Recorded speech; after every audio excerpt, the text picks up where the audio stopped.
Good evening and welcome to our new episode. This is episode 6. I was trying to remember which specific episode this is, Father. Saint Therese goes to Rome and meets Pope Leo the 13th. How are you doing, Father? Doing well, Alberto. How are you? Doing great. All right. So now we go into our Twitter accounts and we tap on the stream and then share it. It's Yes, playing now. I No. Let's see. just did that because X is not having, or X is not very nice right now with mutual streaming and stuff. So we have to do all this manually so that we can stream simultaneously on YouTube and on X.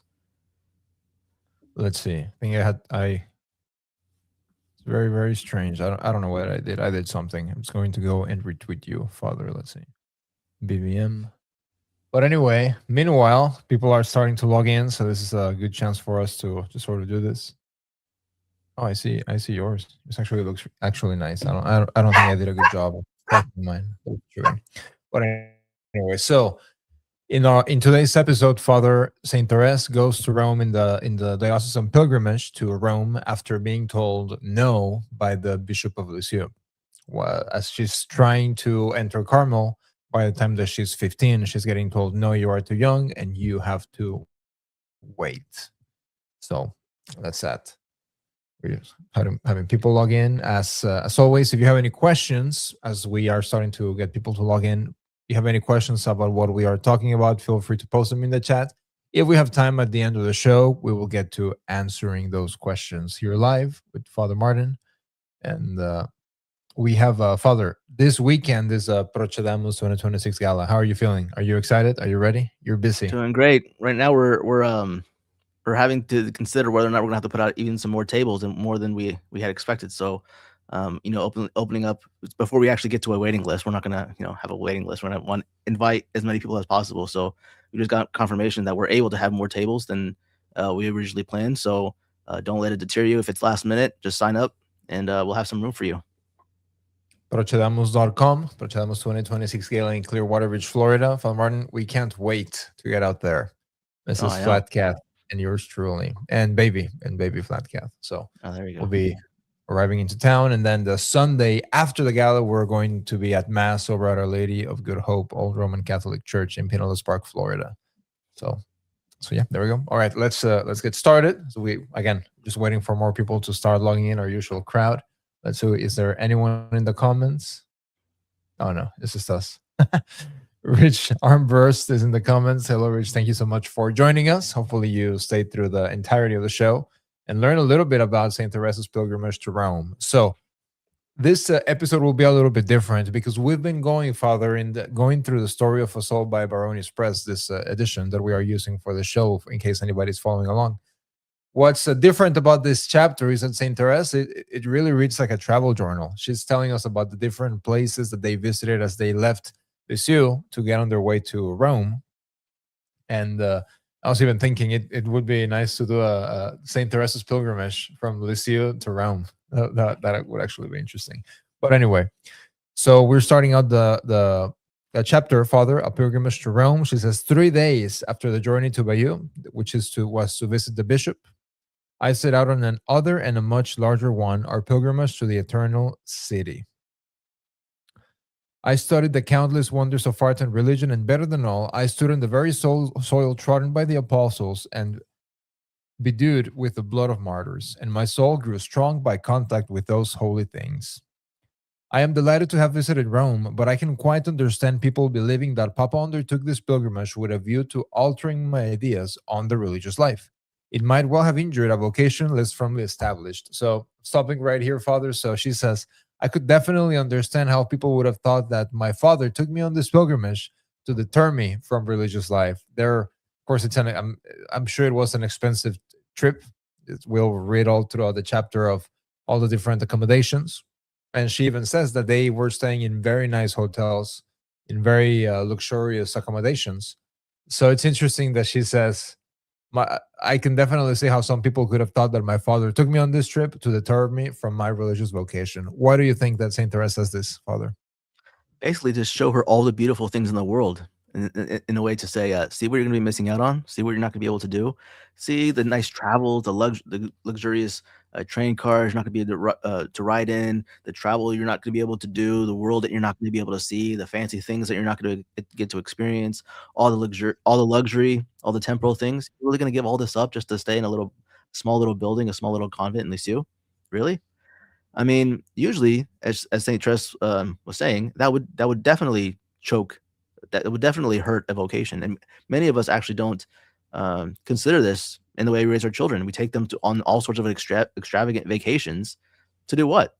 To show them the material pleasures that they can have later on in life, if they could do as well, and things to enjoy. What exactly is the purpose of all these vacations, all the luxuries we buy them? It reminds me actually of a lawyer that I was having dinner with in Rome when I was in Rome, and of course, I mean, he was a lawyer. He was there on pilgrimage, and his daughters had iPhones. It was like 10 years ago, so iPhones were still a relatively new thing, always an expensive thing. Went to the top notch Catholic schools in the city that they were from. All the nice clothes. They drove nice cars. All these sorts of things. But he was kind of attached to a particular religious community that was very ascetical, so to speak. Like they actually slept on wooden beams. Um, and but very very pious. He's like, "Oh, what should I do? What can I do to help inspire my daughters to have a religious vocation?" Giving them all the material things in the world, giving them so many material things to enjoy, to the opportunity to attach themselves to temporal things. You think they're going to be able to separate themselves from that life? Um, Separate themselves from that life to enter religious life? No. What do you do to inspire religious vocations? Saint Therese will mention it several times throughout this book, throughout this chapter. So I'll let us get us moving forward. But yeah,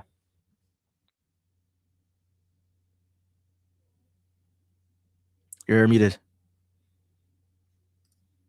There we go. So Saint Therese, I'm still on page 77. Saint Therese says, and I realized that true greatness is not found in a name, but in the soul.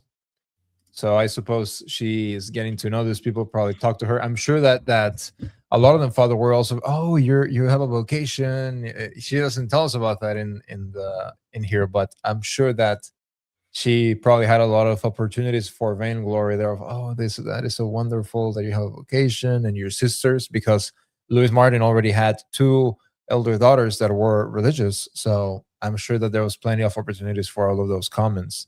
On page 78, they are talking a lot about praying for priests. And she says, I was surprised at the idea of praying for priests whose souls I deemed purer than crystal.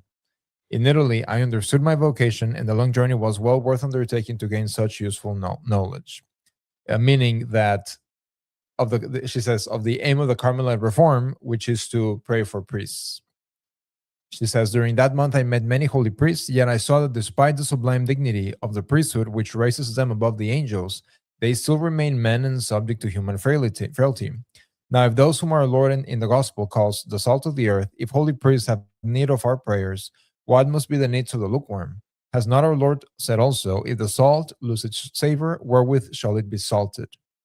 And we can definitely see the decline in religious life, Father, is there we go, right along the decline in the priesthood, and how bad the clergy is nowadays, especially of course concerning in the Novus Ordo Church.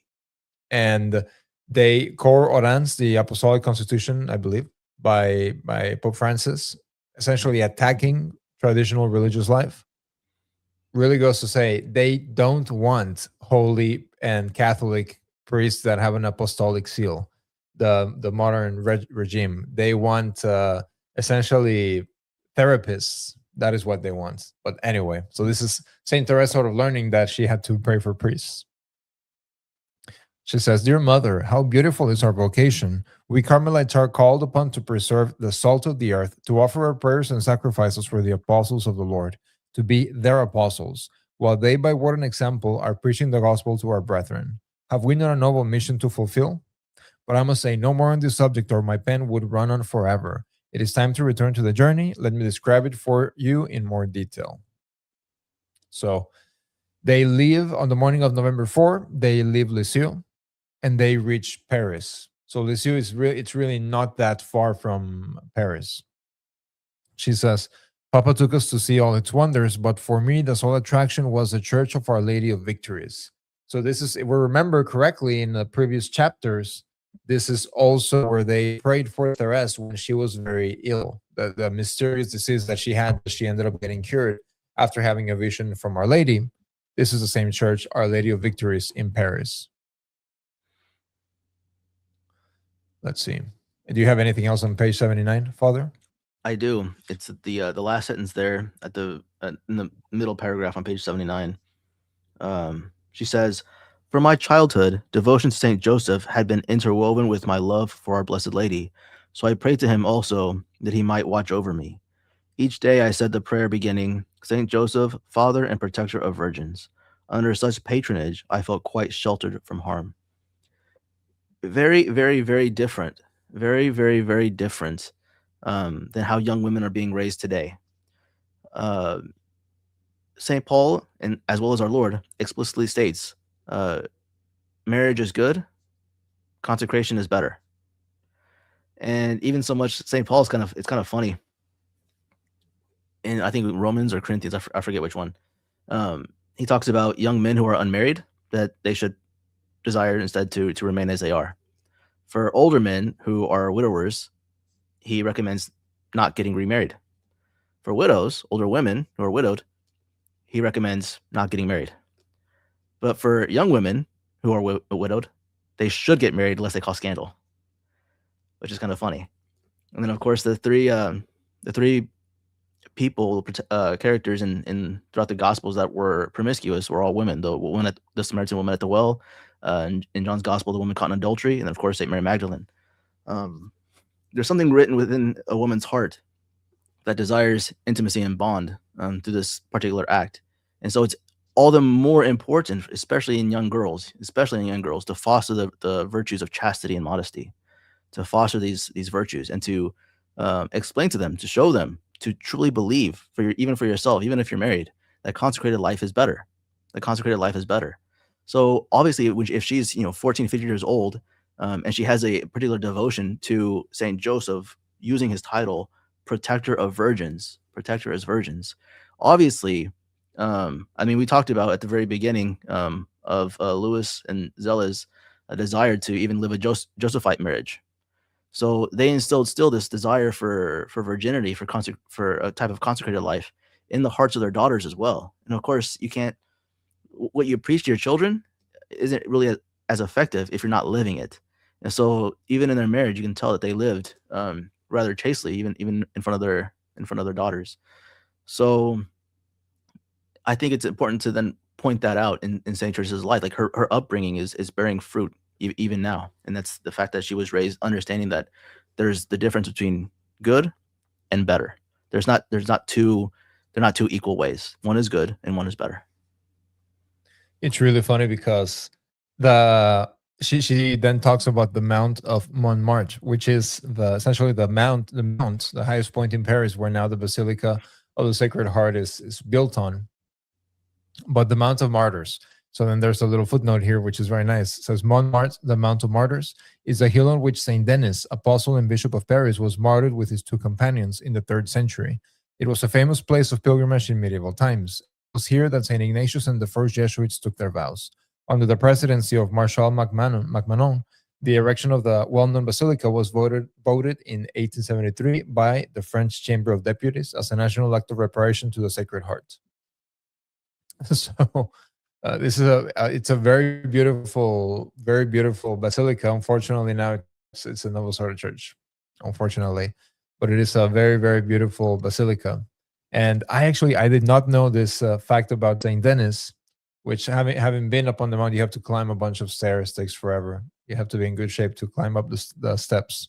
But this is very interesting. But she understands that, Father. She understands the martyrdom, and she understands virginity. And where I was going with this was that we've been we had the feast day of who was it? Saint Agnes recently. So my daughter asked me, "Oh, can you read me the saint of the day?" So I was reading her the life of Saint Agnes. And then what's another recent feast day? Was it Saint Barbara? Mm-hmm. or it was Philomena or something. another. No, it was. I think it was Saint Barbara, but one of my wife's friends was telling they have a daughter named Philomena, and was she was telling my daughter about the life of Saint Philomena, and so then my daughter says, "Oh, Dad, what's uh?" And then we had another martyr, which I think yesterday, February 16, Blessed John. I forget exactly where he was, Portuguese, and he was a Jesuit, and he died decapitated. So I was saying, oh, he's a martyr that died decapitated. It's like, oh, just like Saint Philomena.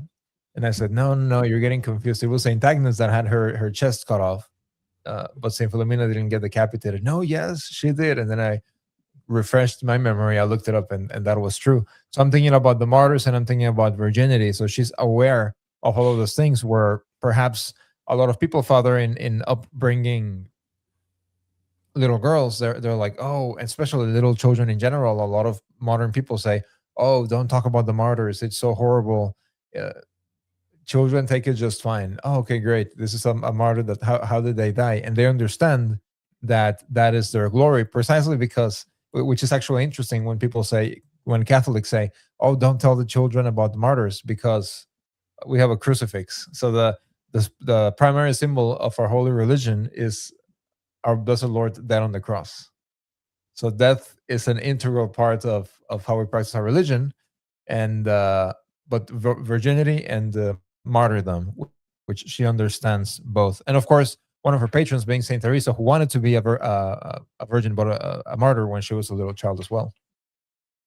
Over on page 80, she says that they leave Paris and they're traveling to the beautiful countryside. She's writing about just the beautiful mountains and everything that they're seeing. She says, "Dear mother, what good all those marvelous beauties of nature did to my soul, lifting it up to God who has lavished such masterpieces on our earth, though it is merely a land of exile destined to endure but a day."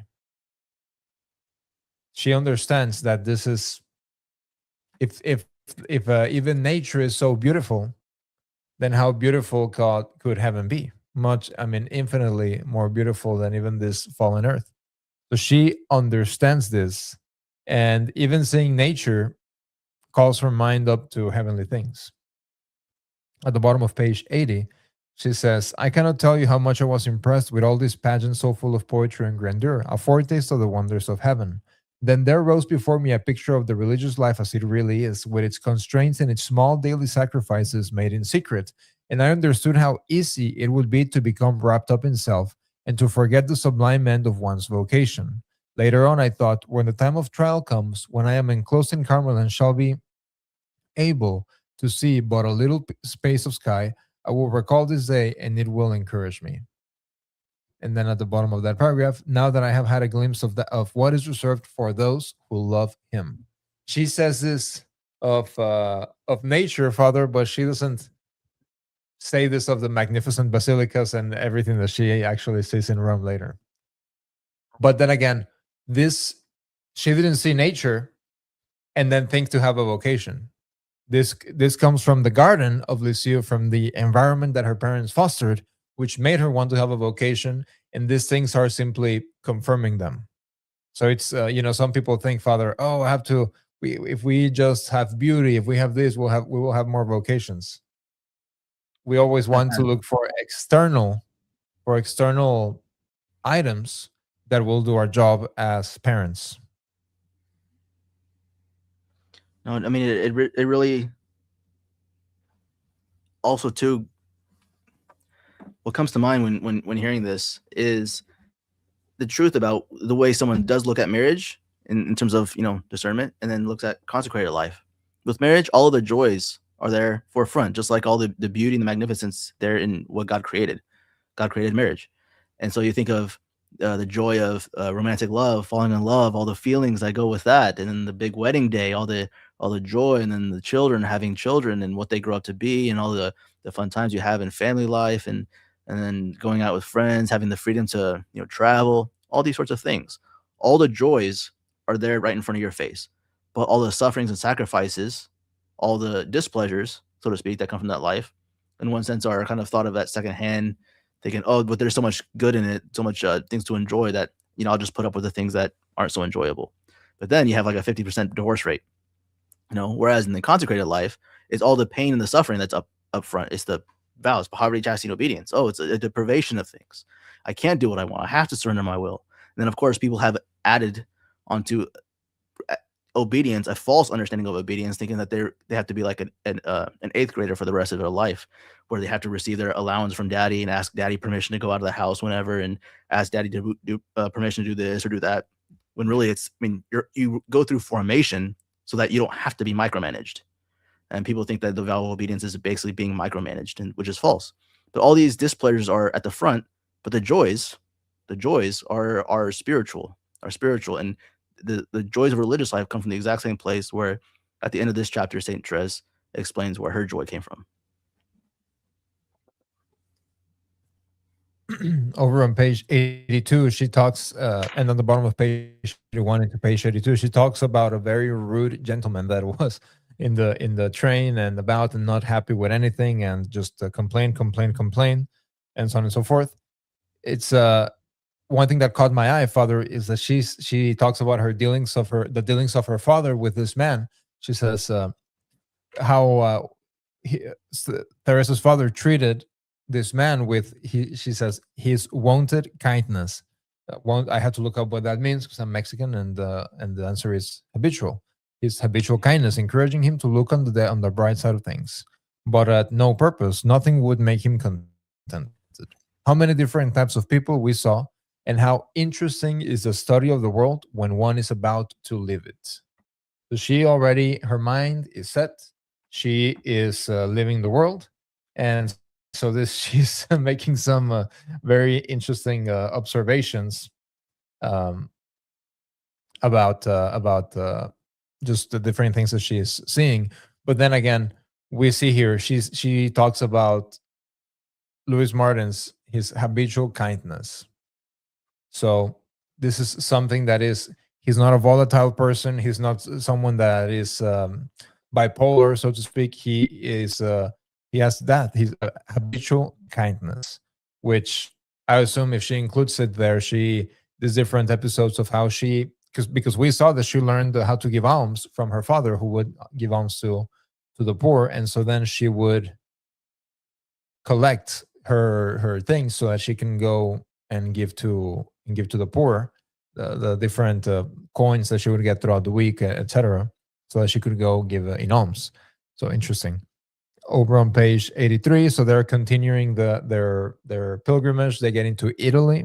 She talks about Venice. She thought she has some interesting comments about Venice, and then they get into Loreto. She says, "Joy filled my heart as we went towards Loreto." If you're not familiar with Loreto, there's a miraculous translation of the Holy House of Nazareth, essentially right before the Saracens were able to capture it.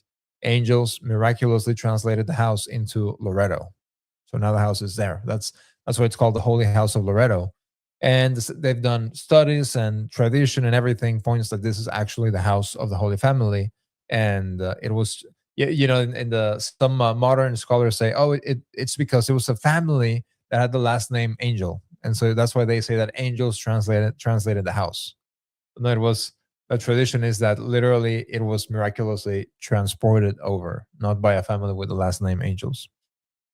She says, there everything is poor, simple, and primitive, meaning in Loreto. The women still wear the graceful dress of the country and have not, as in other towns, adopted the modern Paris fashions. So how many of us, Father, have our daughters adopting the modern fashions, but in modest ways? The excessive garments that lead to vanity. Well, it's kind of funny because, of course, whenever I released my my article, asking the question, is ballet immoral? A lot of people are saying, oh, but the French made it. Well, the French made it. It's like, well, they're not exactly, even St. Therese of Lisieux says not everything that comes from Paris, not everything that comes from France is a good fashion. But yeah, a lot of young women dress modestly, for instance, to mass on Sunday, and then dress in whatever regular clothes all their friends dress Monday through Saturday. And their mothers too. Oh yeah, no, absolutely. She says everything enchanted me, but of the holy house itself, what can I say? Emotion overwhelmed me when I realized that I was indeed beneath the very roof which had sheltered the Holy Family, that I was gazing on the same walls upon which our Lord's divine eyes must have rested, and was treading the ground once moistened by the sweat of Saint Joseph's toil.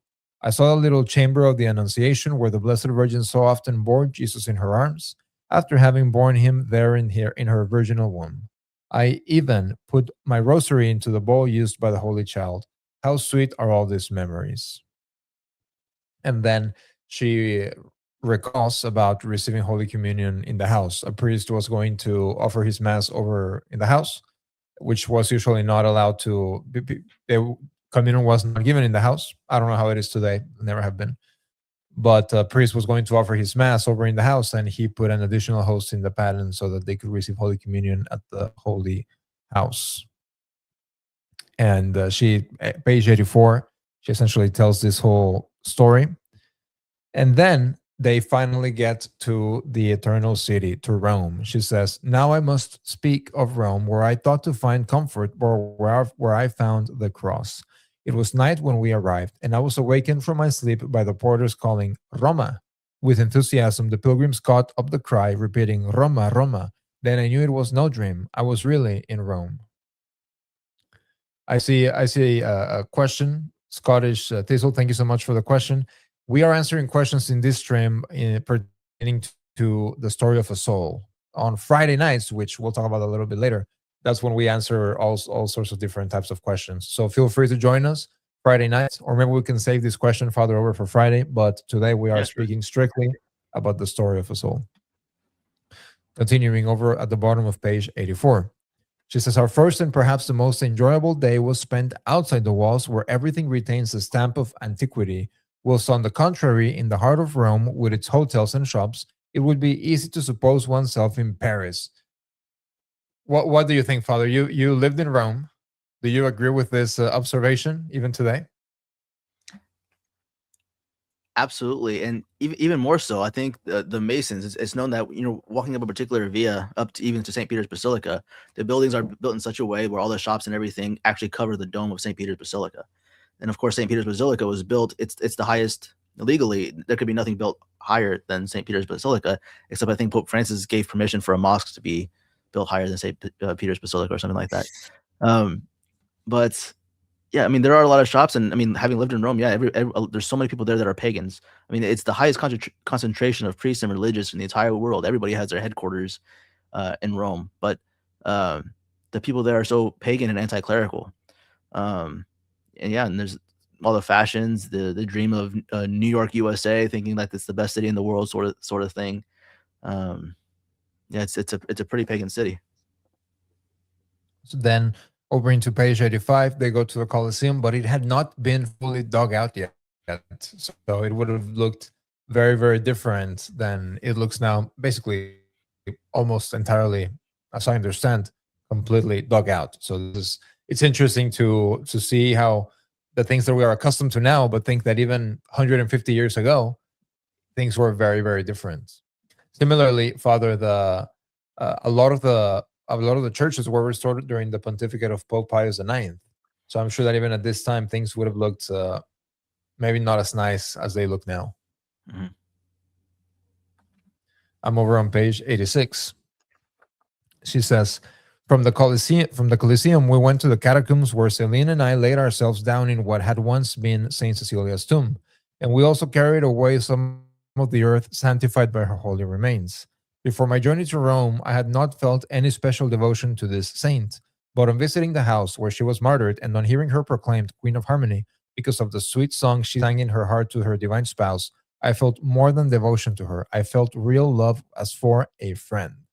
So it's interesting, Father. When we were in Rome, we wanted to go to the Basilica of Saint Cecilia in Trastevere, and we couldn't find it. We were walking around, and we couldn't find it. And so then I walked into like some apartment building. Then I asked some like lady there that was sweeping. I was like, "How do I get to the Basilica of Santa Cecilia?" And then she told me how. And then we went through this little door, and then we went in. And I even though it's not really the nicest basilica, I felt a very similar sentiment here of it's very different. The Basilica of Saint Cecilia is it's very special. So anyway, so then she says, she became my chosen patroness, as well as the keeper of my most intimate thoughts, for what appealed to me above all else was her perfect abandonment to God and her unbounded confidence in him. Again, Saint Cecilia, a martyr. So, Father, one thing that seems interesting, which makes sense, is that a lot of these Roman virgin martyrs, a lot of women religious have a strong devotion to the Roman female martyrs. And again, how can we aspire to have vocations in our home if we don't procure our daughters to have devotion to what we know works and are our patronesses? A lot of people think that the saints aren't relatable today. A lot of people think that the saints aren't relatable today. But one of the tricks I like to do is sometimes in some of my sermons, usually at the beginning of Advent, because of the pertaining epistle, it was the epistle to the Romans that Saint Augustine picked up when he heard the voice of a child saying "Tole lege," take up and read. I usually tell Augustine's conversion story, but without mentioning that it was Saint Augustine. And a lot of people think I'm just talking about some random guy, even today. But all these lives are very much relatable, and just like any young child who uses their imagination can develop a relationship with character, even fictional characters from a book. Whenever you teach them about the real lives of the saints, they also develop relationships with them, and so fostering relationships with the saints from a very young age is very important. And it's interesting because for no particularly special reason, but our oldest daughter has been saying for years that she's never going to get married because she'll always take care of us in the house. But then when we were reading the stories of the martyrs, we read, I mean, several martyrs that we know of. I'm sure there's also a lot of other ones that we don't know of that were very beautiful. And for that reason, nobles wanted to marry them. And they essentially get martyred for refusing that, which goes right along to what you're saying, Father, and what you were saying earlier in the episode. Well, getting married is not a sin. Mm-hmm. So in modern days, or even their parents, again, they are relatable. Even their parents, well, why? Just marry him. Look, you're going to be rich. He's a noble. You're beautiful. He's a noble. You're going to be rich. And you can still get to heaven. Yes. Exactly. Usually, even for example, in Mexico during the Cristero War, the politicians and generals that were persecuting the church had private masses in their homes because all the wives were Catholic. So you can look there. He's persecuting the church. That's fine. He'll allow a priest to come because you're very beautiful and he wants to be your husband. You can go to mass. He'll let you go to mass. You can practice the faith and get to heaven still. But they get martyred precisely for refusing this, which again is not a sin. All right, so they're in Rome. So Saint Therese is now in, yes. Real quick. So on the paragraph you started to read but didn't finish, it was just a point that I was making earlier in the show, is that she says regarding Saint Cecilia on the third paragraph there on page 86, next to last sentence, she writes, her life was one of melodious song in the midst of terrible trials, but this is not to be wondered at, since we read that the book of the Gospels lay ever on her heart, while in her heart reposed the spouse of virgins. And so again, Saint Therese has this devotion, particularly looking at young virgins and finding that to be admirable, something to which she desires to aspire. And so again, young women can't aspire to these things if they're not taught that it's something to be aspired to. It's something to which one should aspire, which is kind of lost today. Again, it's just marriage or consecrated life. Both are equal. Just do whichever one gives you most pleasure. I don't have anything over on page 87. So aside from, she says, we spent 6 days visiting the chief wonders of Rome, and on the 7th we saw the greatest of all, Leo the 13th. She was anxiously waiting for this moment because that's the whole reason why she really wanted to go. That's the whole reason she wanted to go to Rome to ask the Holy Father, Pope Leo the 13th, so that he can override everybody else and say, yes, you can enter Carmel. That's all. The whole reason she wanted to go to Rome, not to look at the beautiful landscapes over in Switzerland, not to, the north of Italy, very beautiful as well, not to visit the basilicas, not even to visit the martyrs. The whole point of her going to Rome was so that she could speak to Pope Leo XIV and so that he could allow her to enter Carmel at age of 15. So at this point, she's about 14 and a half. She's about 14 and a half. So anyway, so they get there. She says it was on, actually, I do have some stuff on page 87. It was on Sunday morning, November 20th, that we went to the Vatican. And at 8 o'clock, we assisted at the Pope's Mass in his own private chapel. I was trying to look up here, Father, which chapel this could have been at. And according to Google, more or less, it's thought that it could have been the Sistine Chapel. It's like big enough to hold like everybody that needs to be there in the private mass and the papal court and so on and so forth. So I don't know. Maybe someone in the chat knows which chapel this was at, just out of curiosity. Which is kind of funny too. It's like on the very bottom of page 87, the Holy Father's Mass was followed by a Mass of Thanksgiving. And she doesn't really say a lot aside from, she says, his saintly bearing at the altar gave abundant evidence that the Vicar of Christ was in very truth the Holy Father. These are St. Teresa's words about Leo the 13th. Fortunately, we can't, if our children attend who supposedly the Pope's Mass, Father, they could not say this because it's a completely alien rite to them. So she's assisting at the Roman Mass over in Rome. So wow, unbelievable. I'm sure it was wonderful. So of course, yes, as you mentioned, the Holy Father's Mass and then a Mass of Thanksgiving. I assume for the Holy Father's Mass. Exactly. And then the audience began. Leo XIII, wearing a cassock and cape of white, was seated on a dais, while around him were grouped various dignitaries of the church. According to custom, and okay, this is a little interesting. According to custom, each visitor, kneeling in turn and kissing first the foot and then the hand of the sovereign pontiff, finally received his blessing. At this moment, two of the noble guard placed their hands on the pilgrim's shoulder as a sign to rise and pass on to the adjoining hall, thus leaving the way clearer for the next. And this becomes important because what follows. But this custom, Father, of kissing the Pope's shoe, which has a cross. So customarily, people would kiss the foot of the Pope and then the hand of the Pope. This custom is, according to the footnote here, it's an ancient custom abandoned by Pope Pius X. I wonder why. That's interesting. So he was a man of reforms. Fell for reforms. That's right. She says, no one uttered a word, but I was firmly determined to speak when suddenly the Vicar General of Bayeux, Father Revereni, who was standing to the right of His Holiness, announced in a loud voice that he absolutely forbade anyone to address the Holy Father. Nobody say anything. Everybody's forbidden to talk to the Holy Father. On hearing this, my heart beat wildly as if it would break, and I looked for counsel to Celine, who whispered, speak. This is very, very funny. Women, you tell them not to do something and they do it. Yes. The next moment, I was on my knees before the Pope. Yeah, go on. You were saying? No, just. I mean, when our Lord meets Mary Magdalene after the resurrection, says, "Don't touch me, because I'm not yet ascended to my Father."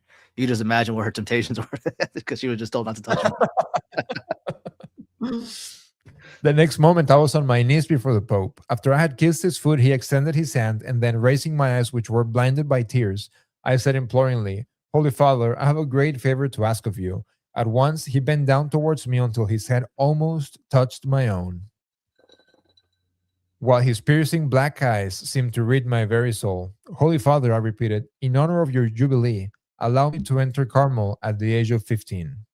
Surprised and displeased, the Vicar General said quickly, this is Father Revereni, who had just asked them not to say anything to the Pope. He said quickly, "Holy Father, this is a child who desires to become a Carmelite, and the superiors of the Carmel are looking into the matter." "Well, my child," said His Holiness, "do whatever the superiors may decide." Clasping my hands and resting them on his knee, I made one last effort. Holy Father, if only you were to say yes, everyone else would be willing. He looked fixedly at me and said clearly, each syllable strongly emphasized, well, child, well, you will enter if it be God's will. Once again, I was going to plead, when two of the noble heart bade me rise. Seeing, however, that the request was of no avail, and that my hands remained resting on the knees of His Holiness, they took me by the arms, and with the help of Father Reveroni, lifted me to my feet. Just as I was being thus forced to move, the dear Holy Father placed his hand gently on my lips, then raising it, blessed me, while his eyes followed me as I turned away. So he's coming to jank her out of the audience for, hall. for 14-year-old Therese.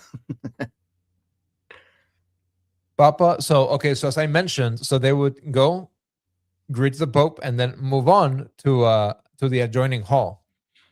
Saint Teresa's father had gone before her, so he did not see any of this episode of Saint Teresa just getting janked out of the Holy Father. She says, Papa was deeply distressed to see me coming from the audience in tears. He had passed, so imagine you go and then you go to the next hall and then your daughter goes to meet the Pope. Your 14-and-a-half-year-old daughter goes to meet the Pope, and then she joins the hall in tears. You're like, what? First of all, you wouldn't see that today because the dad would be there with his iPhone, right, trying to get a camera. Yeah, exactly. A picture of the situation. You're just like, yeah, you just met the Pope. What are you crying about? Like, Papa was deeply distressed. What's that? We'll talk about fangirling. You probably just thought he was just fainted a little bit because, oh my goodness, I'm in front of the Pope. Papa was deeply distressed to see me coming from the audience in tears. He had passed out before me, so knew nothing of what had happened. To him, personally, the Vicar General had shown unusual kindness, presenting him to the Sovereign Pontiff as the father of 2 Carmelites, and the Pope, as a special sign of benevolence, had placed his hand on Papa's head, appearing to mark him with a mysterious seal in the name of Christ himself. Now that this father of 4 Carmelites is in heaven, it is no longer the hand of Christ's vicar which rests on his brow, prophesying his martyrdom. It is the hand of the spouse of virgins, the King of heaven, and never again will the divine hand be removed from the head it has crowned with such glory. My sorrow was indeed crushing. Nevertheless, my soul remained in peace. The spouse of virgins, there it is, the 3rd time within the same chapter. So, which is interesting, Father, because it would be getting told fake vocation or whatever, because she's getting no's from all around. So then she says, being a little, dare I say, sounds a little dramatic. That day again, the sun did not dare shine, and the beautiful Italian sky, now veiled with heavy clouds, mingled its tears unceasingly with mine. All was over. My journey had failed in its purpose, and for me had no further charms. And yet, the Holy Father's last words should have consoled me. Were they not truly prophetic? Despite all obstacles, God's will has been done. It has not allowed creatures to do their will, but His. And then, so she's talking about this issues that she's having, 14 and a half years old, very dramatic. And then this is how she understands it over on page 90. She says, for some time past, I had offered myself to the child Jesus to be his little plaything. I told him not to treat me like one of those precious toys which children only look at and dare not touch, but rather as a little ball of no value that could be thrown on the ground, tossed about, pierced, left in a corner, or pressed to his heart, just as it might please him. In a word, all I desired was to amuse the Holy Child, to let him play with me just as he felt inclined. My prayer had been heard. And this is kind of where she's trying to teach something about vocations, which, I mean, you briefly touched on just a second ago, Alberto, but maybe I'll hit on towards the end of the chapter.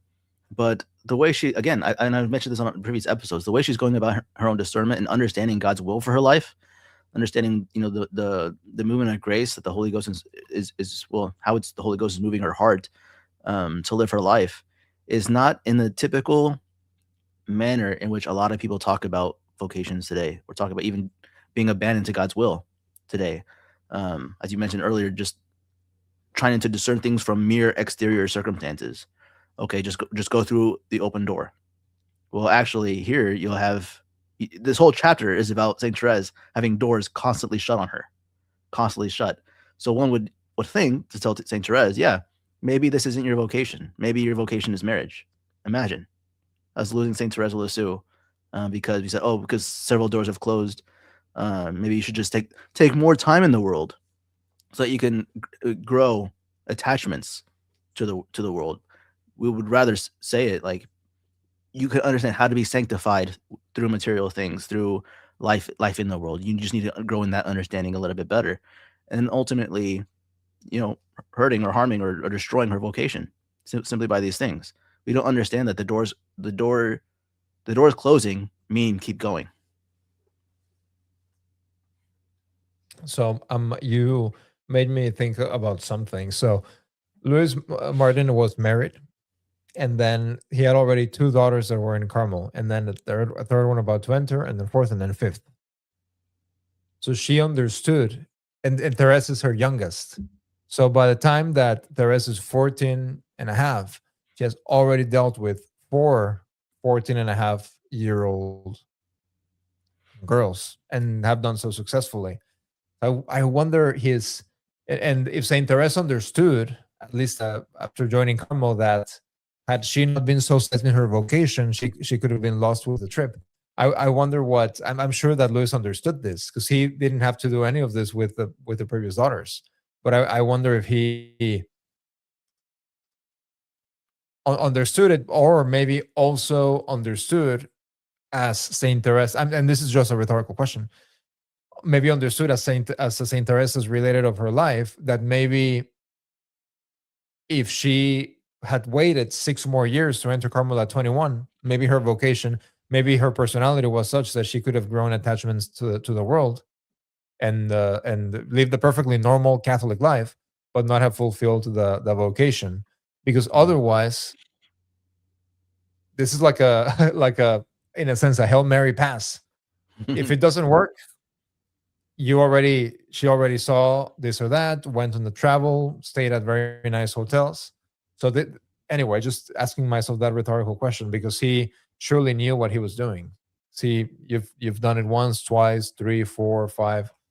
So he surely knew what he was doing, and I wonder if that was sort of his rationale.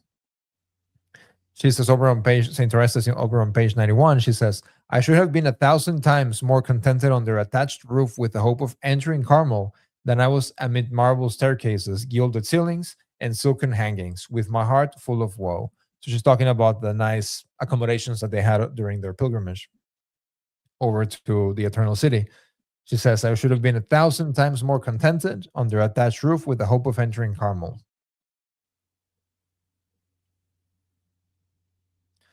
And so anyways, page 92, she just basically, they get back, and she really thought, she tells a story of how she thought that nobody knew what had happened, but that as it happened was not the case. But essentially, Father Reveroni ends up being actually kind to her and ends up helping her in her vocation to finally achieve what she wanted, which was entering Carmel. She says, I'm on page 93. She says, "It is easy to see that I behave towards our Lord like a child who looks on its father's treasures as its own and thinks it may do with them as it pleases."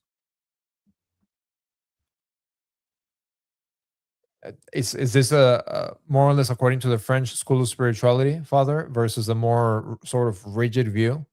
I think Meaning, it's her own personal childlike spirituality, in the sense that you really see it come home in the very, very last paragraph of the chapter. But she always imagines herself a child because she sees the Father as a father. I mean, this whole spirituality of, constantly, I constantly preach about it in my sermons, of contemplating yourself as a beloved son and beloved daughter of God the Father, of understanding of God as Father. You begin to behave childlike, not childish, but childlike in the sense of, yes, trust. I mean, a child doesn't even know where money comes from. I remember when I was a kid, whenever we needed to buy something, my mom would sometimes say, I need to go to the bank, because of course she's talking about the ATM to get money, right? And so I'm sitting in the back seat of the car, and she drives to the ATM. I see my mom push a couple buttons, and out pops money. So that's my impression of where money comes from. All my parents just have to do is go push buttons on a machine, and out comes money. So I think money like just comes from anywhere, right? I remember my dad one time saying we don't have money, and I'm just like, just go to the bank. And he's like, no, you don't understand. There has to be money in the bank for us to get money from it. Like, what are you talking about? My mom says she needs money. She just goes to the bank. She pushes the buttons, and out comes money. So this whole kind of childlike abandon to the divine providence is like your father is always going to provide. He's capable of providing. He's always going to provide. And so it's having this sort of filial trust in the Father that everything that happens to you is for your good in one way or another. So this trust, as we're about to read here on page 94, that even all the trials that she experienced, all the pain, all the sorrow that she went through in this pilgrimage, was for her good, was for her merit. And there's a really beautiful paragraph actually here on 94.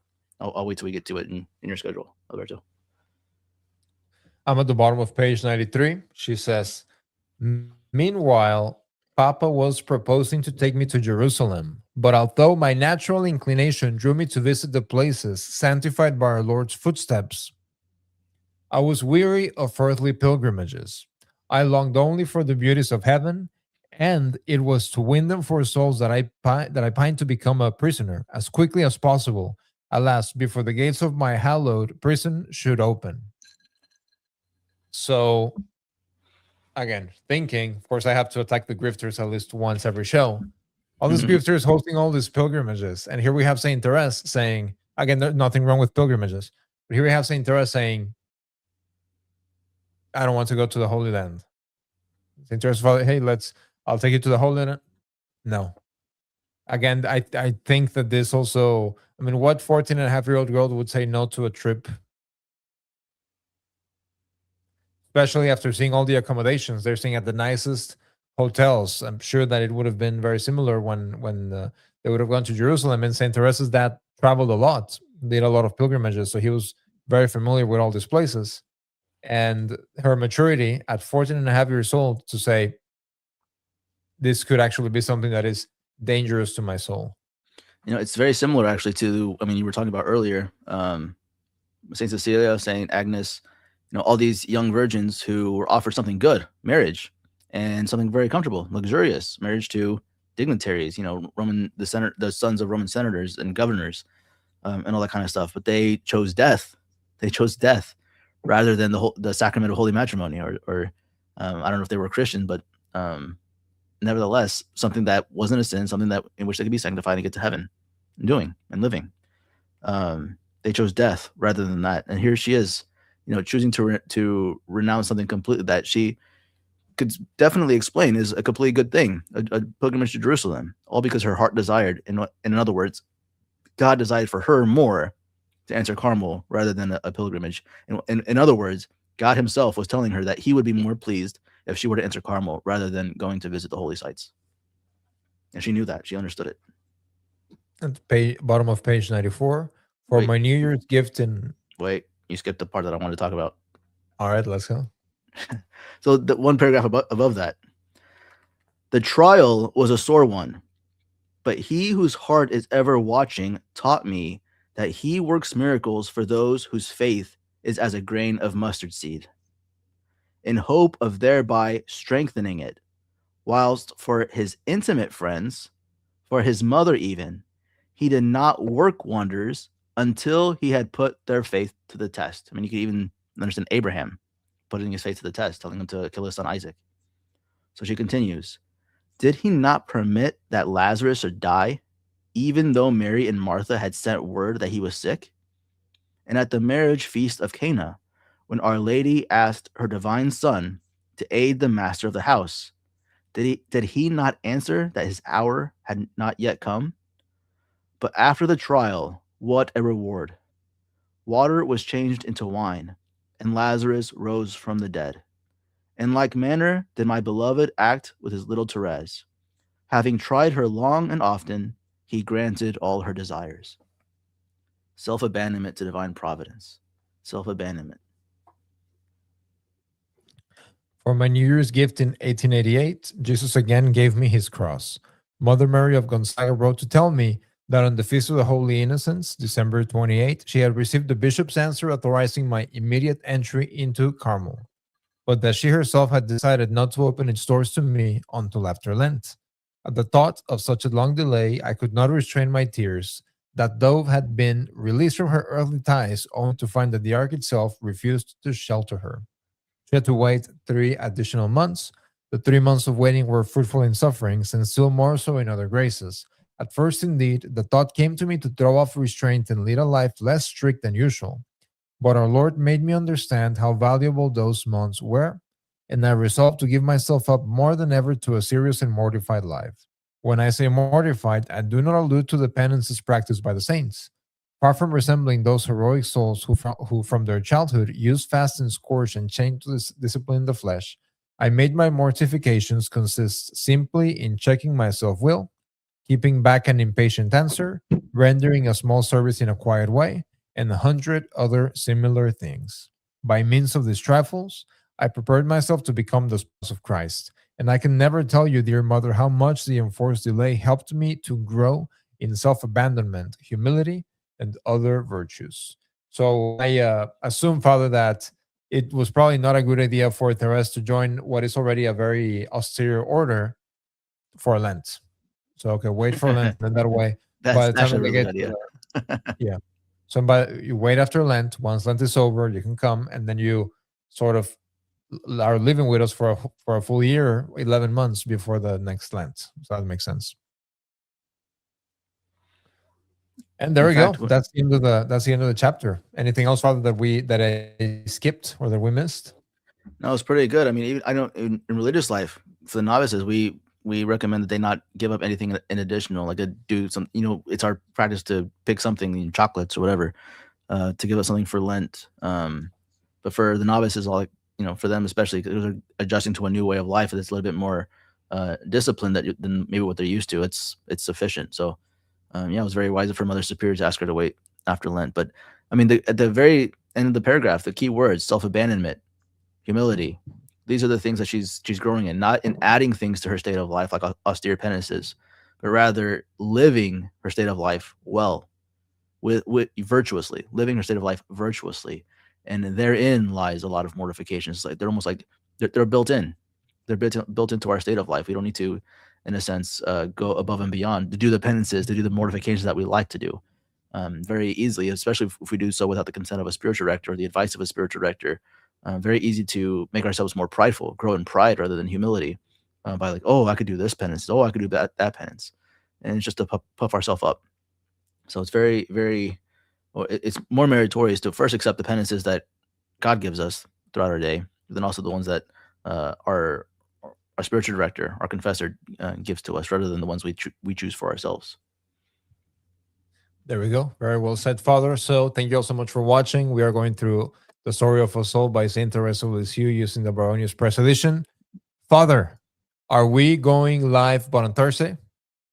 Let's do Thursday because we got the gala on Friday, and of course I'm going to be a little taxi driver driving all of our guest speakers and all that kind of stuff Gala's too. Saturday. Yeah, Saturday. exactly. The gala's Saturday, but they arrive Friday. So yeah, I'll be a little busy on Friday. So Thursday night, see you guys for Friday night leisure. Yeah, see you in the chat. God bless. Why Procedamus? I remember the day after my ordination, the morning of my first mass, vesting in the sacristy, putting on the amice, putting on the alb, the cincture, the maniple, the stole, the vestments. I remember the 10 years that I had been preparing for this moment. Aside from the emotions and the nerves, I was aware of what offering the holy sacrifice of the Mass means for myself and for all the faithful. But additionally, given the context of the current persecution of the traditional Catholic faith in the world and in the church, I grabbed my chalice, I grabbed my beretta, looked at the crucifix, bowed, and said, Procedamus in pacem, to which the altar servers replied, In nomine Christi, Amen. I put on my beretta, and we processed out to the altar to offer the holy sacrifice of the Mass, the traditional Latin Mass, the Mass of the ages. Ascending the steps of the altar, I felt only gratitude to our Lord for having allowed me to be an instrument in preserving that which is true, good, and beautiful for future generations, for the ages to come. As long as I'm physically able, this Mass will continue to be offered. This spirit of determination, this spirit of perseverance, is that to which I would love to invite all of you to share. The first annual Procedamus Gala is organized to support the mission of the Oblates of St. Augustine and the Old Roman Catholic See of Caer-Glow to preserve the traditional Latin Mass and the traditional Catholic faith for future generations. Procedamus.